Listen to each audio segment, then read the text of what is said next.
Hey everyone, I'm Amy Cornell. Thanks for tuning in to Lessons to My Teenage Self, a Christ-centered, diet culture-free show about all things ELF for teen girls.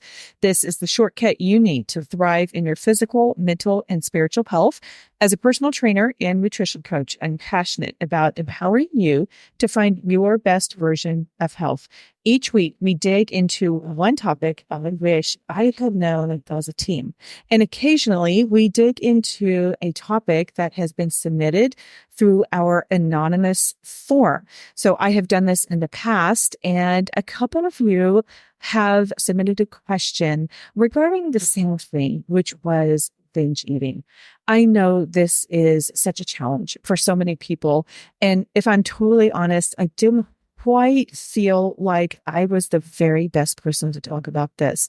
So I have this amazing network of other health professionals who are Christ-centered, who are anti-diet, and Tracy Brown is here with me today to help answer these questions. So I will read the questions here in a second, but I want to tell you a little bit more about Tracy. She's a trauma-informed nutrition therapist. She's a registered dietitian. She's also an eating disorder dietitian, stress recovery coach, and just has such a passion for helping people heal their relationship with food and weight and feel safer and less stressed in their bodies. Tracy has a ton of resources that we will put in the show notes. So be sure to check out tracybrownrd.com and you can go explore her resources there. Absolutely. Amy, thank you for having me. I'm really looking forward to getting to the questions. They're very heartfelt, and I even got a sense from you reading those. It's a heartfelt place. It's not a give me a quick fix and get me out of here. It's like, no, what's going on here? So I'm happy to help. Exactly. And it is heartfelt. These are such good questions. And I'm so proud of the young woman who submitted these because it's hard to even ask the question sentiments. I'm so proud of you for doing this. Let me read these two questions really quickly and we will jump in. So one of the questions was, my parents are both thin. My mom is extremely thin and I used to be pretty thin, but then I started binge eating. Do you think I'll end up thin once I stop eating in excess? The other one said, I used to have anorexia and restrictive eating. I started binge eating a ton and learned of the intuitive eating mindset, which was helpful to me. But even after stopping the restriction, I still binge a lot. What am I doing wrong?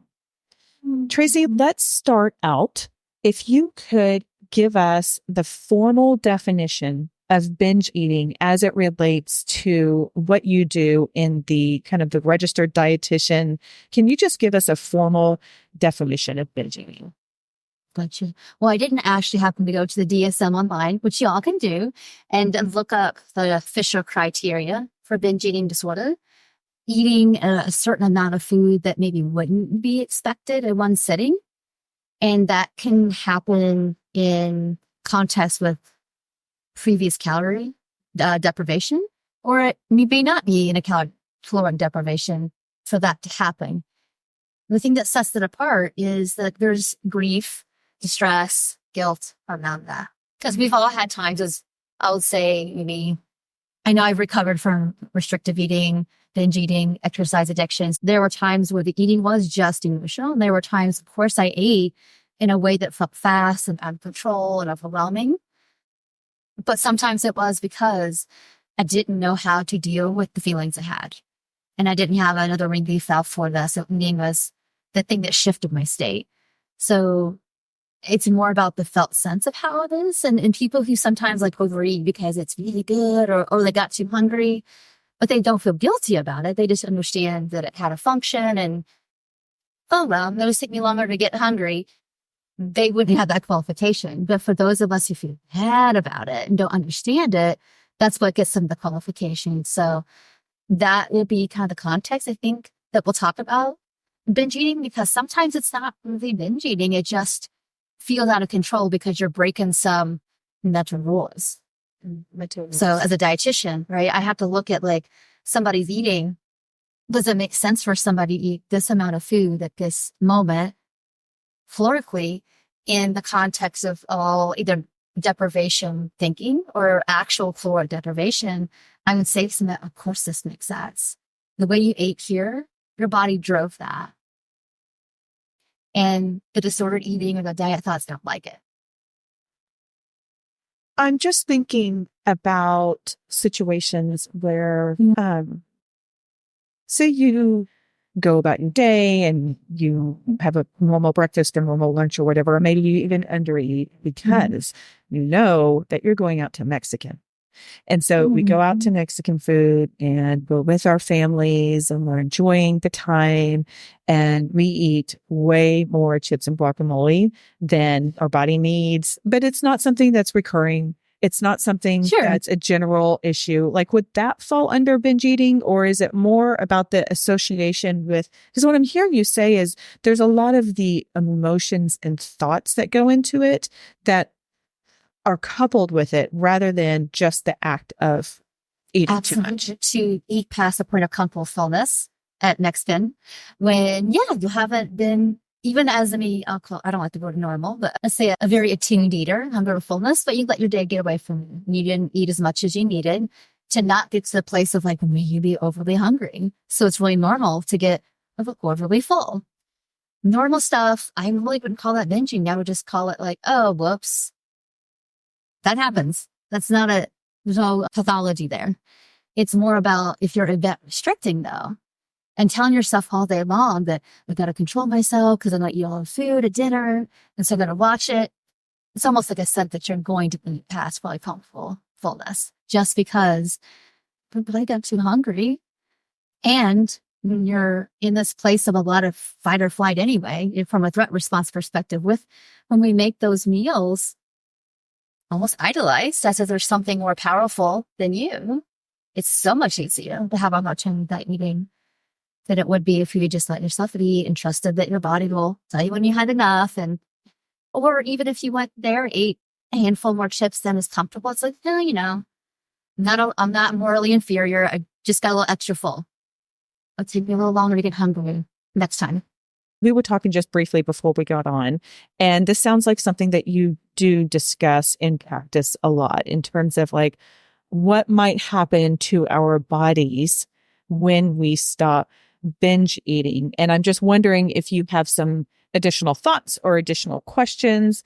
So I'll just kind of open this up to those two questions and let you pretend like I am in there with asking these questions and you gently guiding me along in what I need to know about those. So first, I probably would just give just some information. If you're a teenager, remember, the body hasn't stopped growing yet. So I really couldn't predict right this second what your body needs you to be at 25 years old to be thriving. You're still in that phase of life where your body's growing. Now, when you have an eating disorder that interrupts that, or disordered eating or chronic dieting, binge eating, and you're in active recovery, you're literally in a recovery phase. So we get fixated on what's going to happen with the weight versus where we are in the process. So let's say that some of your eating, some of the binge eating, we'll call it either binge eating or deprivation-driven eating. So deprivation-driven eating is the pretty predictable consequence of, again, physical and mental restriction. So maybe what you're doing is actually not binging.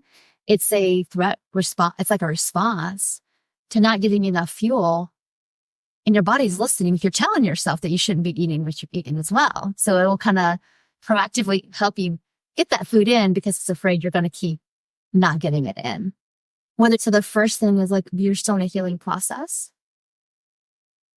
And regardless of if your parents are thin and you're once thin, and right now you don't feel as thin as what you think you should, the reality is the best thing you can do for your body right now is to leave it be. Like, you need to let your body heal and grow up. And the sooner we can get to more renourishment, if that's what you need, or if we need to be working on what's happening around the meals, if this is true binge eating, just emotional eating, no caloric deprivation, then it's, all right, what do you need to feel less too much or not enough? What's the function of this eating? What is it doing for you? We just need to understand the function of it. Because the sooner we can do that, the sooner your body is going to be where it needs to be. to be honest. And we want to get out of the mindset of like, oh, my body's not how I like it. I need to fix that. Well, that's cross purposes of recovery. We can't try to change a body that we're also trying to heal, and a mind and a heart and a soul that we're trying to heal. Yeah. So I hear you saying healing is a holistic approach. And if we are on the path to healing, and maybe for the young woman who said you still have anorexia and restrictive eating, like we are still healing from that. And so maybe we shouldn't think of like, okay, well, I did have that and now I have this. It's more of like my whole body is healing and I'm working on my mind. And so not being so concerned about body size. And the other thing I was kind of pulling from you didn't say this specifically, but like, let's have a longer term focus. Maybe not be so worried about the here and now, but getting your body whole and nourished, emotionally today, and from our soul perspective and from a physical perspective, rather than being worried about our body size. and there's no judgment for worrying about this, because this is what the world teaches us, is to worry about this. We're supposed to worry about, that is totally the mind control programming of the patterns of this world, is worry about growing up, worry about what your body is going to be like as an adult. Because maybe you learned that, maybe not directly towards you, but maybe in the environment around you, you hear language like that. But so you want to start thinking, those my thoughts that I'm even worrying about this? And so those are the questions I'd be asking you if I could talk to you right now, face to face. Where did that come from? Or who told you that? I'm just thinking about the world that we do live in. And I know it's still so true now, but sitting around the table at lunch, at school, and all of the body talk, I need to be thin, I need to lose weight. And so how do we focus on what our body is needing when all we hear is weight, size, thinness, etc.? Well, it's so great that we can recognize there are different beliefs and value systems out there. And just because everyone around you is doing it, I'll have a body that's made a really specific way for certain purposes in this life, that doesn't mean what everybody else is doing is the right thing for you and your mission to be here. But it does fit in. And sometimes that's the dilemma. It's like, I'm in this world. Am I going to stay inside and listen to what's that still small voice, the body signals, all that stuff? Or am I going to do what everybody else is doing? But you want to look at the long term. Since everyone who's listening, he probably has some kind of struggle young. And those are really hard things to ask of adults, let alone teenagers. To just because this is normal around you doesn't mean it's good for us. It just means that it's common. And we're told not to be so common. I think you touched on something that I really want to pull out because it's a real thing. And that's that sense of belonging. I had a counselor on my Graced Health podcast, which is more for women over 40, and she calls that the baby shower effect. And it's basically whenever a group of women get together, without a doubt, it seems, conversation turns to our bodies, food, our exercise, all of that kind of stuff. And we want to be a part of the conversation. You want to be able to feel like you are fitting in. And so I'm wondering if you have any guidance for us to protect our hearts, to hold true to healing ourselves. Well, these are some truths I know, Amy, I wish we would have had as teenagers, putting around us. This is going to be forever. How am I going to do all this the rest of my life? And we forget that, easy individuation, years of figuring out who where we belong in terms of how were we made and who were we made to belong with? We kind of have small pools of influence. Our world is everybody in our class or a family. And we forget that give it a few years. You're going to be around different people that hopefully also maturing. And, it's hard to remember to be patient. It's hard to remember that maybe you're around a lot of diets or a lot of people who are struggling with their own food and body image stuff. Because remember, just because other people are talking about this we're talking about because they're also struggling. The people you don't hear, I mean, sometimes people do hide how much they're struggling. I didn't like to talk about it because I had a lot of shame about it, to be honest. But some people were very open about their food and body image struggles and always were body comparing. And, that's not the person you go to for your grounding. That's not the person you're trying to be like, no matter how much they have it together. It seems like they have it together. We want to try to seek as best we can people who speak life into us. People who are actually like, wow, they seem so assured and I don't think it's fake. And I have a little bit of discernment here that I think that's real. And we take the risk to try to be around that more than we do. That's good wisdom. Let's go back to... I want to say, though, it's not easy. It's like, what is it really deep down that you're being pulled to? Of what it's going to be like. That's so true. I'm wondering if we can go back to binge eating in particular. If I know it's going to be different for everybody because everybody's reasons are different of why they consume way more than they need to and then have all the feelings about it. But I'm wondering if you can provide a few tools or strategies in helping to manage that, or if you have some things that are like, let's try these first and then we can go from there. Do you have a first line of defense? It's all about changing your state. So a lot of times we don't know why we're doing what we're doing and we try to do a superficial thing to fix it. My first thought is, what was happening before the eating? What thought, feeling, emotion, circumstance, memory, some of the radio, it could be anything that have made us feel, if you can't identify that you're feeling happy, mad, sad, or afraid, or if you can't identify I was in fight, flight, freeze, or please, which are threat states that make us feel like we've got to get out of here now. We're not safe. We can't handle it. We're out. If we can't identify that yet, and this is what I teach people how to do, we can just say at the beginning, I feel really uncomfortable. And then what was I feeling uncomfortable about? What was I thinking, believing, feeling, whatever?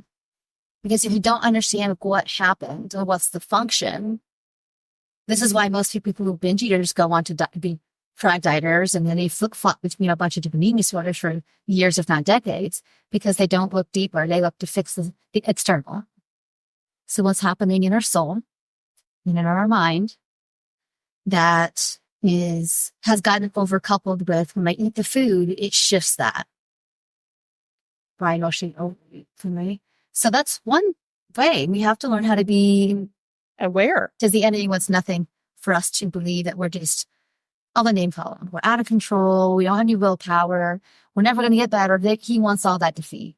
He doesn't want you to be curious. He wants you to be like, oh, well, no, clearly it's a sugar problem. So just do a sugar fast and it'll fix that. Nothing more than you just stay stuck in that for 1,000 years. So part one, be curious. But sometimes people know how to decode pretty well, but their bodies get so overwhelmed. So if we want to step 1A, step 1B, step 1A is like if you are feeling really overwhelmed, fight or flight, which is revved up, antsy, you're falling out of your own skin, your head is swirling. You've got to help complete a little bit of that threat response so your physicality can feel safer, so then you can be compassionate and think clearly and logically and get the word coming up, in your awareness. And that oftentimes is like, well, I feel like I need a air screen. I need to kick some rocks. I need to tear some paper. I need to lay on the floor. I need to get it in my weighted blanket and just settle some of this down because your body thinks that there's a threat happening. And your body for a long has gotten used to, when I feel bad, I undereat, I overeat. That's what we do to get away from this threat. We don't talk about it. We don't be curious. And I know that a lot of young people are listening. So it's like, we're still in that skill building thing of your life. And if you're not in an environment that encourages, like, hey, what's going on for you? What the hell are we really doing? You look frustrated, or, I saw, it wasn't in your business, but I saw that go down the parking lot. Like, how are we doing? When that's not common and normal, we start to think that something's wrong with me. When that builds and builds and builds, those emotions, there gets to a place where you start to feel so much inside, and not enough of the goodness, the attunement, and to be able to be seen with no judgment. You just start to get, if what the enemy does, whisper little thoughts of, okay, could you just do that? Or do that. But why not do that? You listen, come into agreement, and then you start doing it and you're on autopilot. So we're trying to break the autopilot response of, I'm anxious, I eat so it shifts my state. I'm not really. And the lie is, oh, okay, I feel safer now. This is my only friend. This doesn't hurt me back. Or eating the same thing. Are you happy that you didn't eat much, or you just feel less bad? What's the truth? That's good. That's not joy. That's not joy about, surpasses all understanding. Tracy, these are really good. So being curious and aware about what you're feeling, maybe have some tools for coping, and then recognize that this is the long game. And maybe let's take our focus off body size and instead on healing our heart, our soul, and our body. And then the body will shake out to do what the body is designed to do.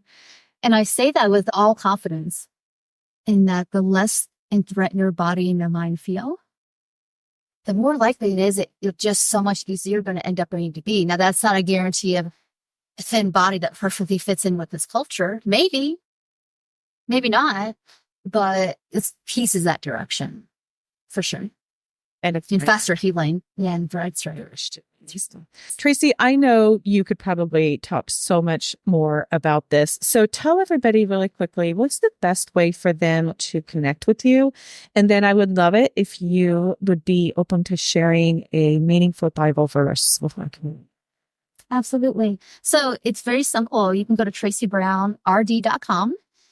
And I actually spend most of my time probably giving messages like this on Facebook. So it's Tracy Brown RD on Facebook. I do live videos once or twice a week, just teachings just like this. And those get then uploaded to YouTube as well. So if you hate Facebook, I totally get it. If you love YouTube, I'm there too. You can find all these things there. And on my website, there's a free gifts page, and there's 5 different kind of guides, audios, all kinds of things. And it covers different kinds of topics like we've talked about. So it'll help you just kind of have all this on paper somewhere. Perfect. And you are on Instagram, you said. I am too. So if you love Instagram, it's there. Do you have a meaningful Bible verse you would like to share? I do. I have actually 2, because just pray before we met. These are strong words, but I think what we're sharing today is exactly what he's talking about in these 2 books. So it's going to be a very, very common one you all know. So Romans 12:2 is, and be not conformed to this world, but be ye transformed by the renewing of your mind, that ye may prove that what is that good and acceptable and perfect will of God. Paul tells us to stop chasing pleasure. And when I say pleasure in that, it's not talking about, I take this in the concept of when we feel bad, we want to feel less bad. And we can apply this to this situation that it feels like if I eat or don't eat, instead of just pleasure, I feel less bad. And this is the way the world teaches us. And Paul's telling us that the world does this. We feel bad about our bodies, or something bad happened to us. We want to get away. And he's saying, no, can you stay? And bring this to the Lord. It's really important that whatever dilemma we're having in that moment, he wants us to be transformed from the inside out. That's okay. One of my favorites, and I know this maybe isn't everyone's favorite, but I love the whole book of James. But I feel like this is a lot of wisdom for the healing process. This is James 1:5-8. If any of you lacks wisdom, let him ask of God, who gives to all liberally and without reproach, and it will be given to him. But let him ask in faith, with no doubting, for he who doubts is the wave of the sea driven and tossed by the wind. For let not that man suppose that he will receive anything from the Lord. He is double-minded and stable in all his ways. And so this is strong truth. If you want the stability, I know everybody here wants peace and want this over with. And we can have that. We have to ask him, Lord, how do you want me to handle this? Lord, I'm used to going to food with this, or exercise, or changing, purging, whatever, calorie counting. But he has better wisdom for whatever it is that's hurting, whatever it is that we think that nobody understands. He understands. We just need to ask him, and he will not say no. He says, I will give liberally without reproach. I'm not mad at you for what you're doing or what you feel about yourself. I'm just asking you to come. That's it. You're welcome. Okay, so if you are interested in learning more about Tracy, follow her on YouTube or Facebook or Instagram, anywhere else. Go visit her at Tracy Brown RV. That's all for today. Take today's lesson and go out there and live the life God has for you and your amazing original body.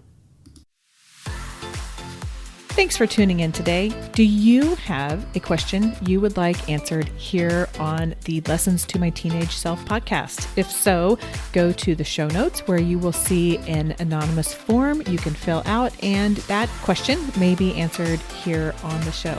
Also, if this show is valuable to you, could you do one of two things that are enormously valuable to me? Number one, share it with a friend. Just take a screenshot, send it to her, or you can go to the show and send it straight from there. Also, if you can provide a rating and review, particularly if you listen to your podcast in Apple Podcasts. Thanks again, and see you next time.